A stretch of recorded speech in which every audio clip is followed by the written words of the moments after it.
কেকেআরকে স্বস্তি দেবে এই তথ্য, বাড়বে আত্মবিশ্বাস। তা জানার আগে চ্যানেলে যদি নতুন হয়ে থাকেন অবশ্যই আমাদের চ্যানেলটি সাবস্ক্রাইব করে পাশে থাকা বেল আইকনটি অল প্রেস করে দেবেন ক্রিকেট সংক্রান্ত আপডেট পাওয়ার জন্য। আর আপনি যদি কেকেআরের ফ্যান হয়ে থাকেন অবশ্যই মন থেকে একটি ছোট্ট করে লাইক করে দেবেন। কেকেআরকে স্বস্তি দেবে এই তথ্য, বাড়বে আত্মবিশ্বাস। ঘরের মাঠে জয়ে ফিরতে মরিয়া নাইটরা। IPL 2025 কেকেআর ভার্সেস SRH গতবারের ফাইনালে পুনরাবৃত্তি। বৃহস্পতিবার ইডেনে IPL-এ মহা গুরুত্বপূর্ণ ম্যাচে মুখোমুখি কলকাতা নাইট রাইডার্স।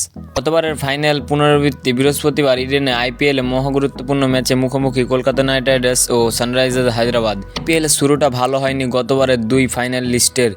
প্রথম তিনটি ম্যাচের মধ্যে দুটি করে হেরে বসে আছে কেকেআর ও SRH।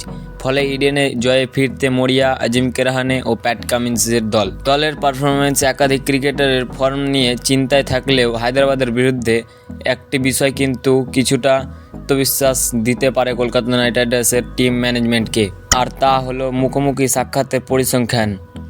কলকাতা নাইট রাইডার্স ও সানরাইজার্স হায়দ্রাবাদ ইন্ডিয়ান প্রিমিয়ার লিগে মোট 28টি ম্যাচে একে অপরের বিরুদ্ধে মাঠে নামে। 19টি ম্যাচ জেতে কেকেআর, 9টি ম্যাচ জেতে সানরাইজার্স হায়দ্রাবাদ। ফলে দুই দলের অতীত পরিসংখ্যানের বিচার করলে অনেকটা এগিয়ে কেকেআর। তার ওপর ঘরের মাঠে খেলতে নামবে নাইটরা, হোম অ্যাডভান্টেজ। দর্শকদের সমর্থক থাকবে নাইটদের পক্ষে। এবার জয়ের হাসি শেষ পর্যন্ত কে হাসে সেটাই দেখার পালা।